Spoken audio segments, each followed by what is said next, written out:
ایک صحابی رضی اللہ تعالیٰ عنہ، مرشد رضی اللہ عنہ ان کا نام ہے، اسلام لانے سے پہلے ایک عورت کے ساتھ ان کا تعلق تھا. جب ایمان لے آئے تو پھر بہت عرصہ ان کا مکہ مکرمہ جانا نہیں ہوا. قدرتاً تجارت کی غرض سے ایک دفعہ مکہ مکرمہ جانا ہوا تو مغرب کے بعد یہ گلی سے گزر رہے تھے کہ اس عورت نے دیکھ لیا. اس نے کہا مرشد بڑا عرصہ ہوا ملے نہیں، بہت میموریز ہیں ہماری آپس میں، اور دیکھو میرا خاوند گھر پہ نہیں ہے، تجارت کے لیے گیا ہوا ہے، تم اپنے کام سمیٹ کے آ جانا میرے گھر پہ، میں اکیلی ہوں، ہم وقت گزاریں گے. مرشد اللہ عنہ نے فرمایا کہ نہیں میں نہیں آؤں گا. وہ کہنے لگی کیوں؟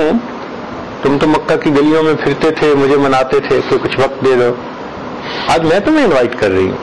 انہوں نے کہا نہیں میں نے نہیں آنا. اس دوران اس عورت نے دیکھا کہ یہ جو بات کر رہے ہیں نا یہ میری طرف دیکھ بھی نہیں رہے. تو وہ کہتی ہے میری طرف دیکھ کیوں نہیں رہے؟ انہوں نے کہا مجھے تمہیں نہیں دیکھنا. تو عورت کی طبیعت چونکہ ان کے ساتھ بہت کھلی ہوئی تھی، اس نے ہاتھ آگے بڑھایا ان کو ہاتھ لگانے کے لیے. تو مرشد اللہ عنہ نے کہا کہ خبردار تو میرے جسم کو ہاتھ اگر لگائے گی میں تیرا سر گردن سے اڑا کے رکھ دوں گا. ایسی ڈری واپس چلی گئی. یہ ہوتے ہیں توبہ کرنے والے، ان کو دعوت گناہ دی جاتی ہے مگر وہ عزم کے پہاڑ بنے ہوئے ہوتے ہیں.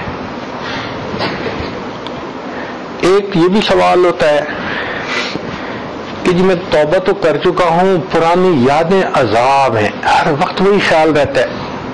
ہاں بات ٹھیک ہے، پرانی یادیں عذاب ہوتی ہیں، مگر ہم اگر اللہ سے دعا مانگیں گے تو اللہ تعالیٰ تو اس پر قادر ہے نا کہ ان یادوں کو ذہن سے محو کر دے، بھلا دے.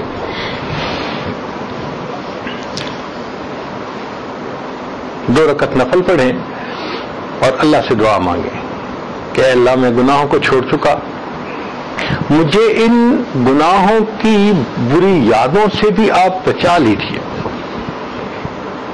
جب آپ کر دیں گے تو انشاءاللہ اگر وہ پرماننٹ میموری بھی ہوگی نا دماغ میں، ڈیلیٹ کر دیں. ایک سوال یہ ذہن میں آتا ہے کہ میں توبہ تو کرنا چاہتا ہوں، کیا اللہ کے سامنے سارے گناہوں کا اعتراف ضروری ہے؟ جی ہاں، اللہ تعالیٰ کے سامنے سب گناہوں کا اعتراف ضروری ہے. یا تو دنیا میں کر لے ورنہ پھر آخرت میں کرنا پڑے گا. یا تو دنیا میں اعتراف کر لیں کہ اللہ مجھ سے گناہ ہوئے، میں مانتا ہوں، میں نادم ہوں، میں شرمندہ ہوں، مجھے معاف کر دے. یہ دنیا میں اعتراف ہے. اور جو دنیا میں اعتراف نہیں کرے گا وہ پھر آخرت میں کرے گا. چنانچہ قرآن مجید میں ہے کہ جہنمی جب جہنم میں جل رہے ہوں گے تو فرشتے ان سے پوچھیں گے ما جاءکم نذیر، تمہیں کوئی ڈرانے والا نہیں آیا تھا، سمجھانے والا نہیں آیا تھا کہ تم جہنم میں آ پڑے؟ قالوا، کہیں گے بلا قد جاءنا نذیر، ہاں آئے تھے ڈرانے والے،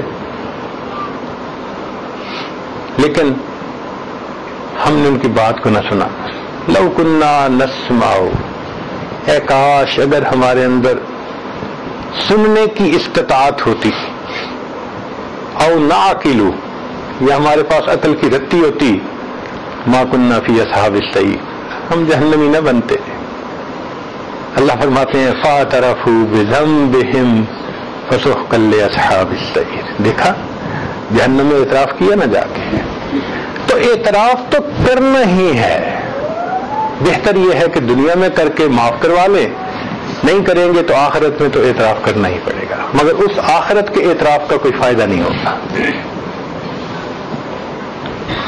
کئی مرتبہ انسان کے ذہن میں یہ وسوسہ آتا ہے میں تو نیک بننا چاہتا ہوں، توبہ بھی میں کر لوں گا لیکن میں بچ نہیں سکتا اس گناہ سے.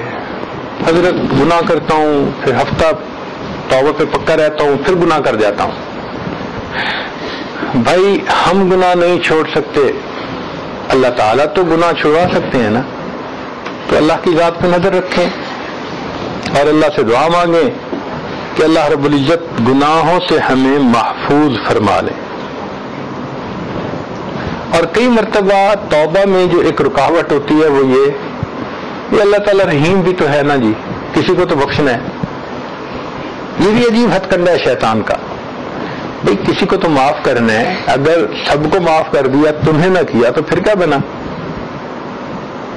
اور اس میں ایک ٹیکنیکل بات بھی ہے، وہ یہ کہ اللہ کی رحمت تو ان کے لیے ہوگی نا جو ایمان پہ مریں گے. جس کو موت ہی ایمان پہ نہ آئی وہ تو رحمت کا حقدار ہی نہیں. وَقَانَ بِالْمُؤْمِنِينَ رَحِيمًا، اللہ ایمان والوں کے ساتھ رحمت کا معاملہ کریں گے. قیامت کے دن کافروں کے لیے رحمت نہیں ہے. تو علماء نے لکھا ہے کہ انسان جو گناہ کرتا ہے ان کا اثر ریفلیکٹ ہوتا ہے موت کے وقت میں. چنانچہ شیخ الحدیث رحمۃ اللہ علیہ نے لکھا ہے کہ کتنے لوگ ہیں موت کے وقت ان کو کلمے کی توفیق نہیں ہوتی، کلمے کی توفیق چھین لی جاتی ہے. خاص طور پر اور گناہ تو ہیں، لیکن یہ زنا کا گناہ ایسا ہے کہ جو زانی ہو اور توبہ بھی نہ کرے اکثر و بیشتر موت کے وقت کلمے کی توفیق نہیں ملتی. کیوں؟ یہ اللہ کی غیرت کا معاملہ ہے، اللہ کی محبت میں شریک کرتا ہے کسی کو. یہ اللہ کی وجہ ہے کسی مخلوق کو دل میں بسایا ہوا ہے، کیسے ایمان بچا کے جائے گا؟ یہ ایمان کی محرومی کا سبب. شیخ الحدیث رحمۃ اللہ نے لکھا ہے کہ زبان پہ فالج پڑ جاتا ہے، پڑھنا بھی چاہے پڑھ نہیں سکتا، اسٹیئرنگ سے کنٹرول ہی ختم. اس کی مثال ایسے ہے جیسے رینٹ کار آپ اگر لینا تو ان کی ایک حد ہوتی ہے جس کے اندر آپ ڈرائیو کر سکتے ہیں، اور اگر آپ اس حد سے باہر کسی دوسرے شہر جانے کا ارادہ کریں تو ذرا اس لمٹ سے باہر جائیں تو گاڑی بند. پیٹرول بھی ہے، چابی بھی ہے، بیٹری بھی ہے، سب ٹھیک ہے، گاڑی نہیں چلتی. کیوں نہیں چلتی بھائی؟ مین سوئچ پیچھے سے آف کر دیا گیا. گناہ کی وجہ سے اللہ تعالیٰ پیچھے سے زبان کا مین کنٹرول آف کر دیتے ہیں، کلمہ ہی نہیں پڑھ سکتے. چنانچہ ایک ڈاکٹر ہیں، انہوں نے موت کے اوپر کتاب لکھی اور وہ لکھتے ہیں کہ میں نے زندگی کے 35 سال مستقل ایمرجنسی وارڈ میں ڈیوٹی کی. میری ڈیوٹی ہی ایمرجنسی وارڈ میں تھی، اور ایمرجنسی میں تو وہی لوگ لائے جاتے ہیں، کسی کو دل کا اٹیک ہے، کسی کا رینیل فیلیور ہے، کسی کا کینسر کا معاملہ، ایکسیڈنٹ والے. تو وہ کہتے ہیں کہ میں خاص طور پر اس کا خیال رکھتا تھا کہ جو بندہ آئے اگر اس میں فیٹل سمٹم نظر آ رہے ہیں نا تو میں اس کو کلمے کی تلقین کرتا تھا. وہ کہتے ہیں کہ 35 سال کے تجربے کے بعد لکھ رہا ہوں کہ مشکل سے 100 میں سے 20% لوگ ہوتے ہوں گے جو اونچا کلمہ پڑھتے ہوں گے، باقی کو توفیق نہیں ہوتی. تو ان گناہوں کا ایک وبال یہ بھی تو ہے نا کہ موت کے وقت کلمے سے محرومی. اس لیے ہمیں چاہیے کہ ہم جیتے جاگتے اسی زندگی میں اللہ کے سامنے اپنے گناہوں سے سچی توبہ کریں. اب اس توبہ کے اندر کچھ مسائل ہوتے ہیں. مثال کے طور پہ انسان سوچتا ہے میں گناہ کرتا تھا، پھر میں نے توبہ کر لی، مگر 1 مہینے کے بعد دوبارہ وہی گناہ کر لیا، تو پھر گناہ کرنے سے وہ پچھلی توبہ ٹوٹ گئی.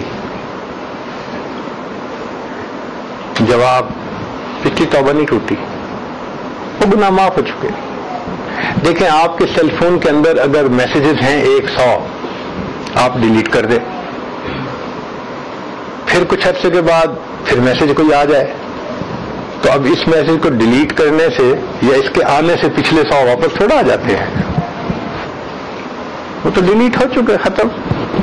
تو پہلی توبہ سے جو گناہ معاف ہو چکے وہ دوبارہ رینیو نہیں ہو جاتے، وہ معاف ہو چکے. اب اگر نیا گناہ ہو گیا تو نئی توبہ کریں.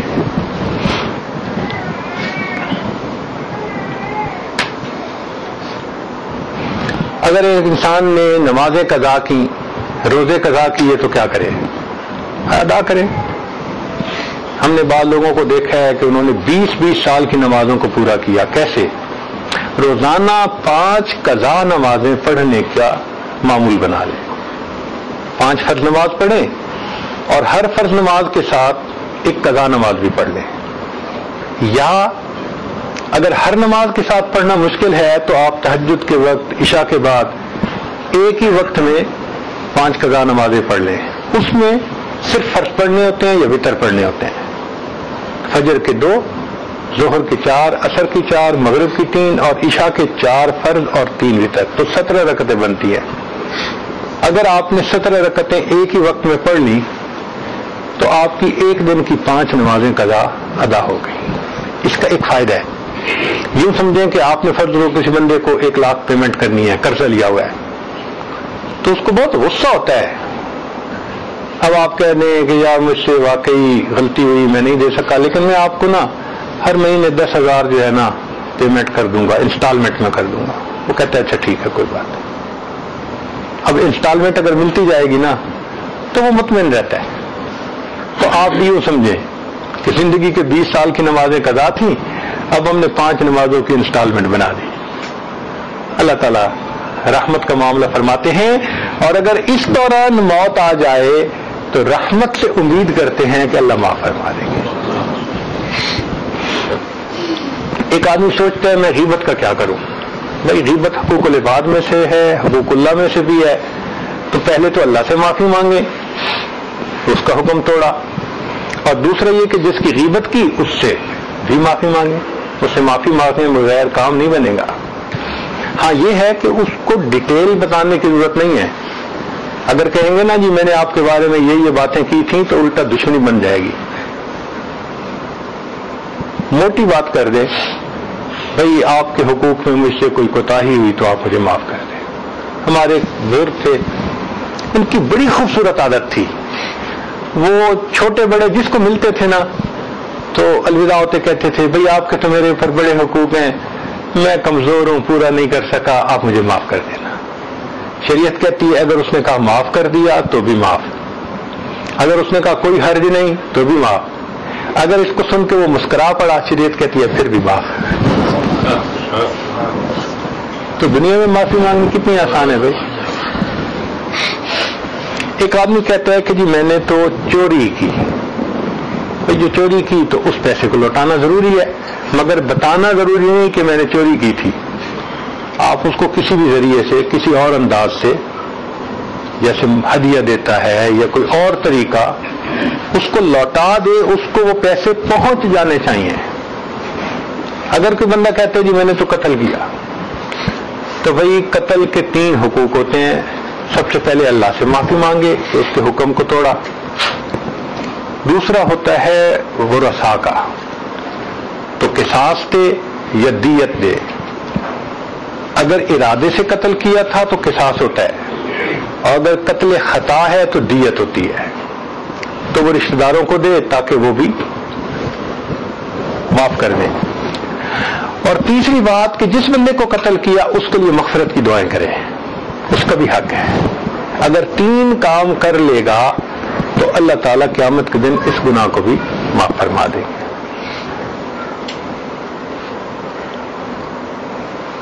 اور اس میں ایک اصول یاد رکھیں کہ جیسا گناہ تھا جب توبہ کر لی تو کوشش کرے اسی طرح کی نیکی زیادہ کرے. مثال کے طور پہ ایک بندہ شراب پیتا تھا، توبہ کر لی، تو بھائی اب جن غریبوں کو پانی نہیں ملتا، جن جگہوں پہ پانی کی تنگی ہے، وہاں نلکا لگواؤ، کنواں بنواؤ، ان کو پانی پلاؤ. تم پیتے تھے نا، اب اس کی مکافات ہوگی کہ پیاسوں کو پانی پلاؤ. ان کے بدلے اللہ تمہارے بھی پینے کے گناہ کو معاف کر دے. اور اس کی دلیل حدیث پاک سے بھی ملتی ہے. حضرت وحشی رضی اللہ عنہ ایک صحابی ہیں. زمانہ جاہلیت میں یہ بہت نشانہ باز تھے، غلام تھے ہندا کے. نیزہ چلانا ان کو بہت آتا تھا. تو جنگ احد میں ہندا نے ان کو کہا کہ بھئی اگر تم حمزہ رضی اللہ عنہ کو شہید کرو گے نا، چونکہ انہوں نے ان کے والد کو مارا تھا بدر میں، اس کا بدلہ لو گے نا تو میں تمہیں انعام بھی دوں گی، آزاد بھی کر دوں گی. تو ان کا ایک ہی ٹارگٹ تھا کہ کسی طرح ان کو موقع ملے اور حمزہ رضی اللہ عنہ پہ یہ حملہ کرے. اب یہ تلاش میں ہی تھے.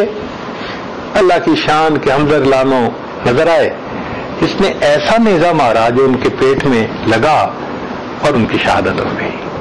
پھر اس پر ہندا نے آ کر ان کے سینے کو چیرا اور ان کا دل کلیجہ نکال کے چبایا، اور بہت اس نے اپنی دشمنی کا اظہار کیا، لاش کو مسخ کیا اس نے، ان کی آنکھیں نکالی، کان کاٹے، ہار ڈالا گلے میں۔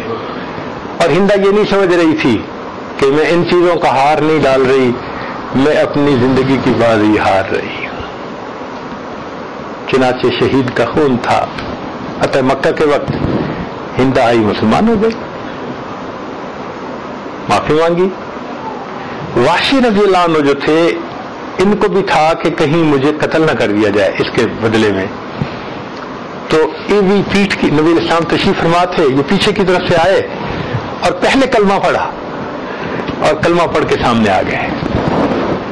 سبحان اللہ، اللہ کے محبوب صلی اللہ علیہ وسلم کی معافی کی بھی انتہا۔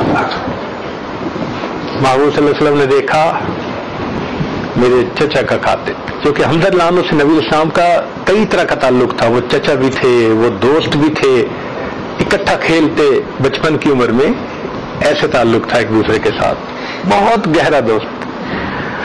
تو محبوب صلی اللہ علیہ وسلم کے دل پہ صدمہ بڑا تھا ان کی جدائی کا۔ تو جب وحشی رضی اللہ عنہ آئے اور انہوں نے کلمہ پڑھ لیا تو نبی صاحب نے فرمایا، وحشی میں تمہارے کلمے کو قبول کرتا ہوں، معاف کرتا ہوں، لیکن اگر تم میرے سامنے آؤ گے نا، مجھے اپنے چچا کی یاد آئی، میرے دل کو دکھ ہوگا، تم چلے جاؤ۔ اس کے بعد وحشی رضی اللہ عنہ نبی صاحب کے سامنے نہیں آئے،